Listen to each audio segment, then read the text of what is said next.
everyone, welcome to GMBA Universe. I'm Pei Ning from GMBA Class 2023. And I'm Juan from GMBA Class 2024. We also have Professor Jinsu here with us. Professor, would you like to say hi to everyone? Hello. So today we are all getting here because we have a very special guest. He's one of our great GMBA alumnus. Let's welcome Yoshiyuki Miura from Class 2012. Yoshi is currently the General Manager of Dining Innovation of East Asia. And not only does he have an interesting background, but also he has very rich work experiences. Okay, so Yoshi, Hi, could you yes. please kindly give us a short introduction of yourself? Okay, my name is Yoshiyuki Miura. I'm from Japan. I graduated from the GMBA class 2012.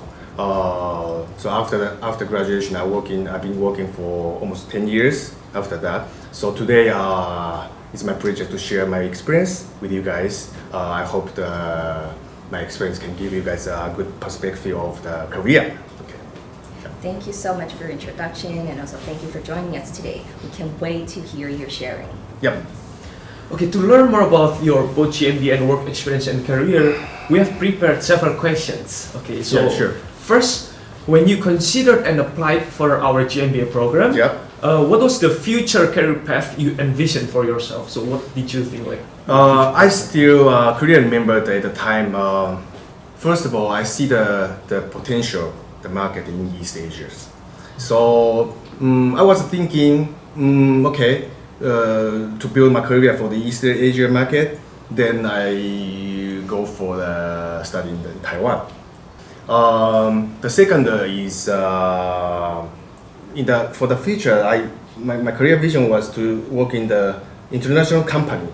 So to work in the international company, you have to good at talking in a multiple language. So and you also have to good at debating, discussing with people from different countries. So I see the GM program. The ratio of the student is 50 local and 50 the foreigner. So that really attracted me. Yeah, yeah. But that time actually you were quiet.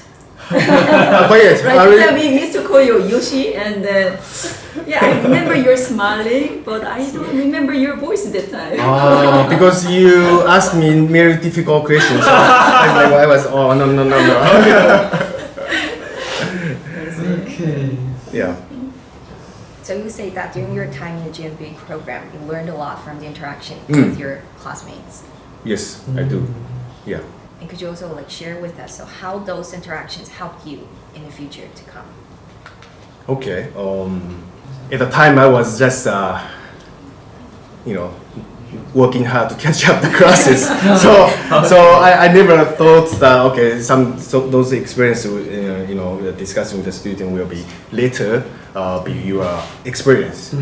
After graduation, I worked for 3 companies. One of the company is high-end Swiss watch makers, and that one was my first time to work with Western people. During the GMA classes, we have so many people from different diversity, so that will help me. Basically, I was good at the handling with the Chinese, this kind of Taiwanese, Chinese, Japanese, but that was my first time to work with the Western people. So back in the days, GMBA it helped me get into the communication. The atmosphere. Yeah. Especially his year was very diverse. Yeah. Yeah, we had students from Sweden, Spain, Right. US, and Hong Kong. Yes, Hong Kong. All right, then we'll get into the second question. So, Yoshi, thinking back at your days in the GMBA program, yep. what were your favorite courses, or what were the courses that have benefited your career journey the most? Oh, nice questions. So GMB courses in the overall actually train myself in very logical way. This is I mostly learned from the overall the GM classes. Also, I remember I wasn't good at the numbers. So like a statistics course, economic course was very hard, but that trained my basic number skills. That actually helped me in my career later on. And also, just like I said, I learned from the professors and the student through the interactions, discussion, debate. So I called it that cross-cultural communication skill. Cross-cultural communication. Yeah, so which I always wrote that point in my resume. So that actually helped my career, after many companies. Yeah. You said that cross-cultural communication skills, you always like push this point out on your resume, right? So I'm just like wondering, how can you like to make yourself stand out? Like, how to show that? How to show that? Like, very good questions, but it's very complicated. So, so it depends on which industry, and the company you are applied for. So once you have the skill set, maybe you analyze your skill set in a very clear way, then you think which industry will fit your skill set, and you have more advantage, the competitive advantage. So it's like a set. It's not like we just conclude that communication skill across communication. It's like this. Yeah. Now for you guys, maybe just to speak 2 or 3 languages is very common, right? No, not really. But at the time, it's not really that very common, especially for Japanese. Yeah, it's for very Japanese. rare. Yeah, it's very rare. Yeah. Actually, Japanese were famous for not going abroad. Yeah. For studying. Yeah. They go abroad for traveling, Yeah, but right. not for studying. Yeah, right. So you guys, after graduation, you go for apply, company. I just wanna say that don't get attracted by just name of the company. You should thinking what's your skill set, what kind of your advantage you have, and those advantage the company doesn't have. So you can fit them. Okay. Yeah. Building on what you just shared, it seems to us that you've always had a very clear vision of your own interests or what you like to do. So could you please also share with us how to find one's passion and craft it into a career? I'm not like a master, this is a very difficult question. Just I 2 days ago I asked my wife, because my wife always tell me that I'm workaholic. So even when I having the dinner with my wife, I look at her, I pretend to listen to her, but then in my mind I just thinking, okay, what will be the next for my career or something. Like my husband. So I asked my wife why I'm so into the work and where my passion come from. So she said, I'm really love the food, okay? And from the daily life, whenever we go, we eat, I always thinking, okay, this food, what is the price? And what is the advantage of the meal? How about the concept of the restaurants? And how many stores they have, which company manages this restaurant, and if they have bad service, I just talk to the staff, and you should modify your service something. So my wife told me, okay, that's from your daily life, and also from your childhood, because from my childhood, remember that I just keep eating, and then when I see the food, wow. The passion, how do you find the passion? I only say something that from your childhood, something that from your daily life, and there's something that influence your sixth sense, these kind of things. So thinking yourself, analyzing yourself, and ask the people that who mostly know you, from your parents, your wife, your friends, girlfriend, you ask them what I look like. Okay, so going to the next questions. Actually, because I'm from Indonesia, right? Okay. So I'm really curious about these questions. So have you ever considered to expand dining innovation to other Asian country, let's say Indonesia, referring that Indonesia has the 4th largest population in the world, and then the consumer purchasing power keeps increasing, and maybe you can get the first mover advantage Okay. Yeah, and then like, let's say for like the hot pot Haidilao came to Indonesia like just 3 years ago, just in like 2019, and Gyukaku from Japan also, it's already in Indonesia, but it's like all you can eat style, and maybe like from it's different from like Sauro, like which is one of the restaurants under dining innovation, which is like one person style. So yeah, what do you think about it? Okay, first of all, I would explain that our company. Yeah, We have already 80 stores in Indonesia. 8 stores in Indonesia. And 70 stores is another brand of the yakiniku called Kintan. So, just to answer your question, we already having the first move of the brand in Indonesia. 70. So this is all you can eat. So Gyukaku only has 30 shops, and we have 70 already. 70. And just for your the reference, our dining innovation founder is the founder of the Gyukaku. Oh, He's very famous, the entrepreneur in Japan. He created a Gyukaku from the scratch and then made 1,000 shop, then sold the company with 400 million. Then after that, he just go around and then he retired and then create another company here, which is called Dining Innovation. This is that 10 years ago. So I really get inspired by him because he's very famous the entrepreneur in international business. So that's why I entered this company, because I see the future. So 2 years later, we are going to go public in Japan. So that will be his second time of going public. So in Indonesia, of course, the company already see the potential, not only in Indonesia, in the whole Asia, 10 years ago. So our company, there's kind of policy, never be a follower. Never be follower, okay? So like Kintan, okay, I just say that 7 store, it's all you can eat. So it's more like a family group concept of a restaurants. So yakiniku like is more like solo dining. So it's okay if you see that there's yakiniku market, we can say that there's one market. But if you go into the detail, there's more like the family base, and then there's another one like more younger people and the fast food concept. So we are going to get the fast food concept of the market in yakiniku. This is another brand called yakiniku like. Just trying to segment the market. Yeah, segment. Yeah, so means yeah. Wow. Okay, so Kintan Buffet is also under dining innovation. Company. Oh, okay. I ate there. Yeah. Oh really? Yeah. That's our it's company. good. It's awesome. Oh really?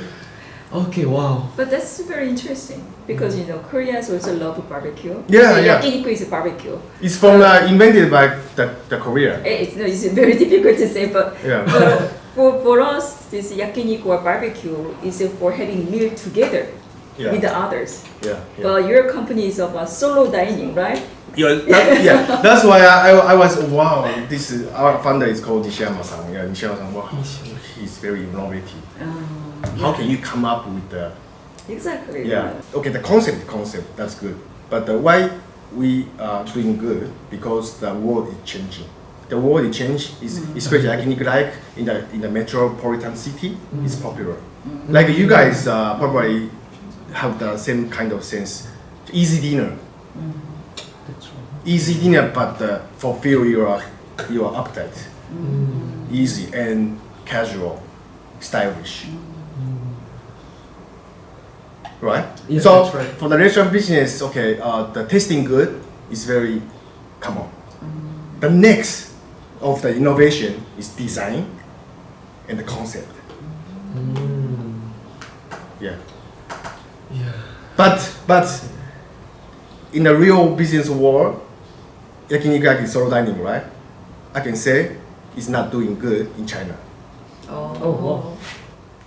Interesting. Could we ask why? China is the most difficult market Sure. in the world. Yeah, for foreigners. And very interesting. Okay, every time we introduce a new brand to the overseas, like Asia, okay, like Indonesia, Thailand, maybe say, oh, Japanese food, that's come from Japan. That never work for Chinese. Okay, Japanese, okay, then. So this is the first thing, and also the perception of the yakiniku is a total different. Like Jesus professor say, it was like a family, sharing. But for Thailand, yakiniku solo dining is kind of boosting, Oh, really? The highest the sales in the world, one shop, okay, is Thailand. Wow. Because Thailand, In Bangkok? Or Bangkok, where? yeah, Bangkok. Okay. Because Thailand, we see that Thailand is very sophisticated, more like stylish and modernized, so they actually accept this kind of concept. The next one is Hong Kong Oh, interesting. Thailand and Hong Kong. and then Taiwan. Singapore is not bad too. So the restaurant concept and the culture, they need to match. Yeah, and then, but this is a very difficult thing. You have a concept that is called the solo dining.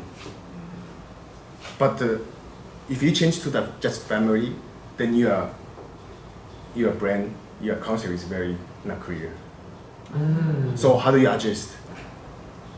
So that will connect to your next question. You ask me what is the hardest decision to make. Yeah, that's the next question that I'm going to Right. ask. So you guys learn from the marketing classes so many things. Okay, I would say brand repositioning. Brand repositioning is the hardest decision to make.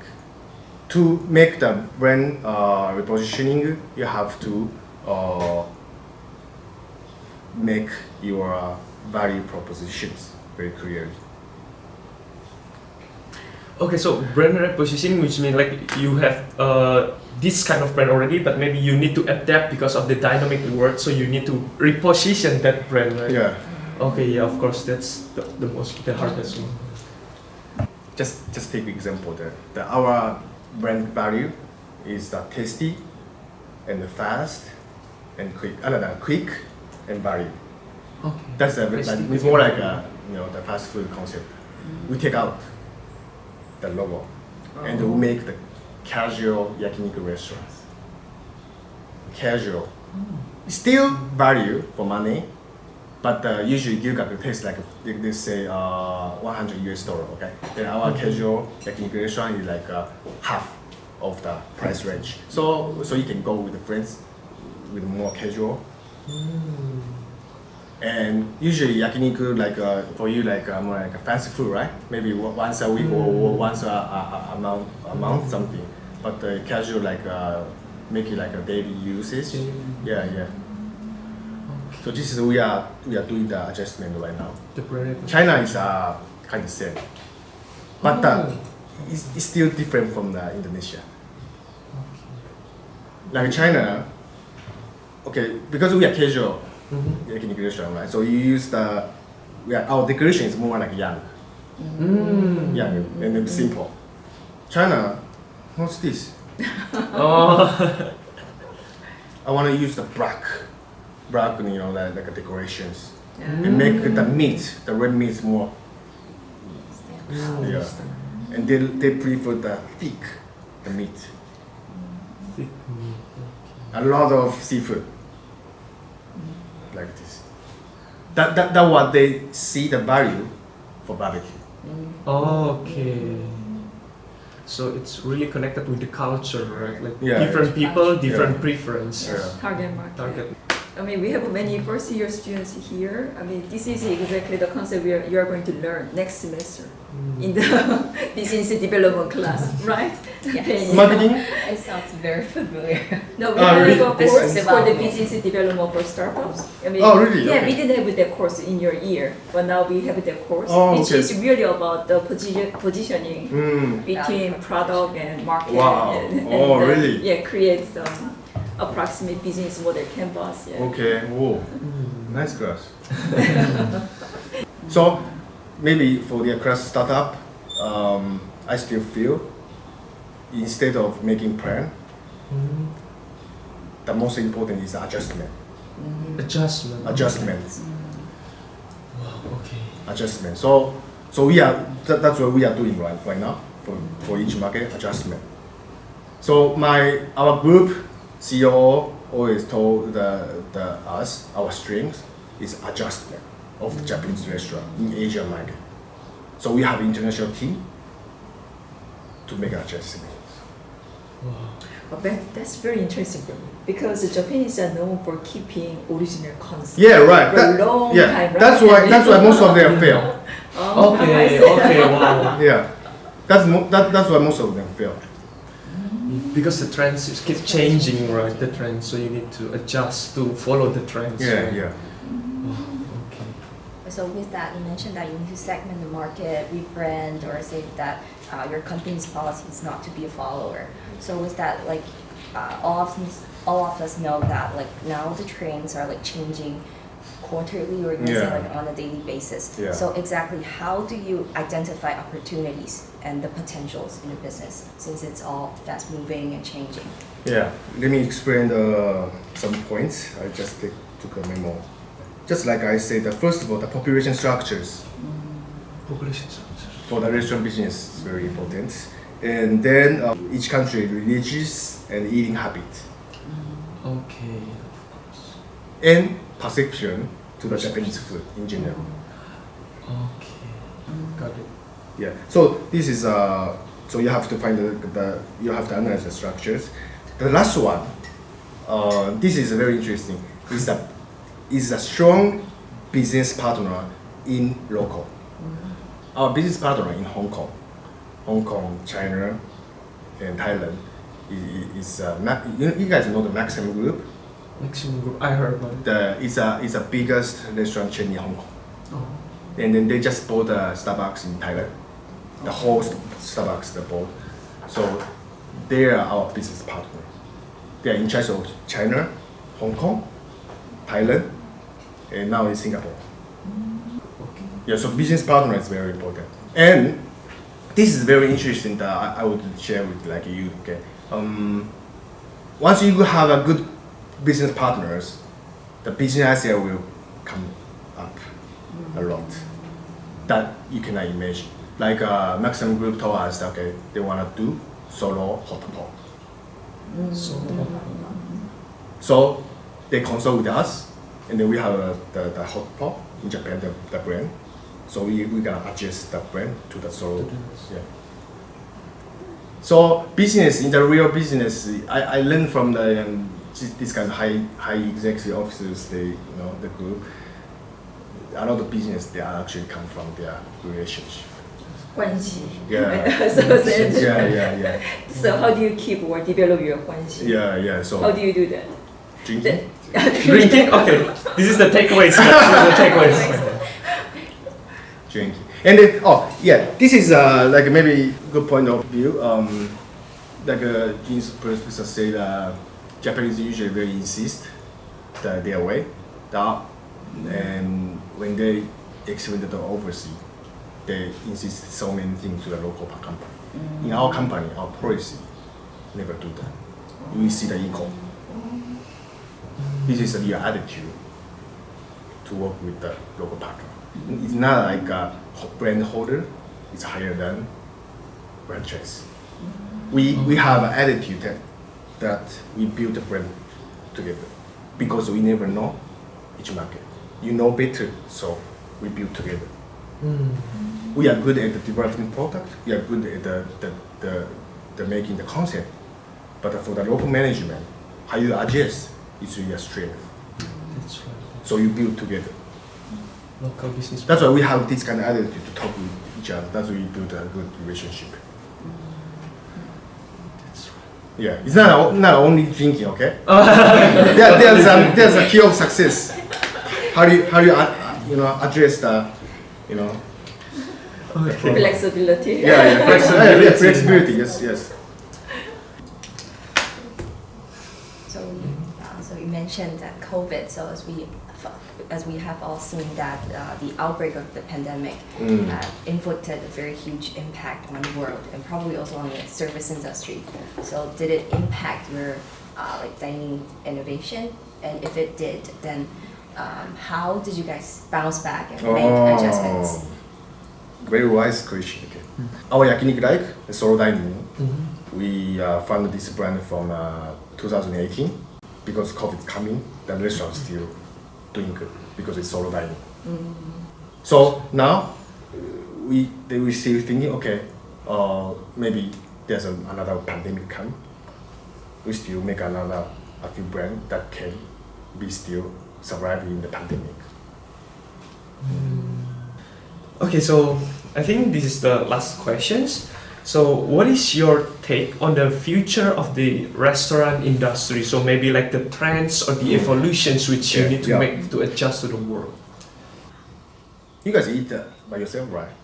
Yes. No, I don't mean that during the classes, before classes. I mean that usually you spend your time on weekend, you guys eat by yourself. Sometimes. And you pretty enjoy, right? Yes. Yeah, this is the world is changing. So the next the restaurant business is just like I said, its concept matter the most, and design that attract the young people is very important. They easy eat, easy prepare, and fast. So inflation, like right now, is getting high. Labor cost is getting high. So every time we make the 5 years plan, we adjust the inflation rate and the labor cost over there on the budget. So it's getting high. Then labor cost getting high. Maybe 10 years later, just like in Japan, if you just use the labor cost, your business muscle cannot maintain. So you have to start replacing the human by incorporating the robots. So this is gonna change your business model, inflation, labor cost. Concept is very important in design. All things are related, right? Yeah. Okay. So here you have to be unique, you have to be different. You don't have to be the best. It's too difficult to me. But to be unique. So with that, thank you very much for answering all these questions. They're all very insightful and we certainly benefit a lot from them. Okay. And maybe you have some a piece of advice for GMBA students? Or encouragement. Closing remarks for us. Okay. When I back in the GMBA class 10 years ago, what I study here, what I learned here is actually now I understand that those actually connects to my current positions. So what you do here, what you study here, what you learn here, will connect to your futures. Thank you very much. Yeah. Okay. Thank you, Yoshi. Thank you very much.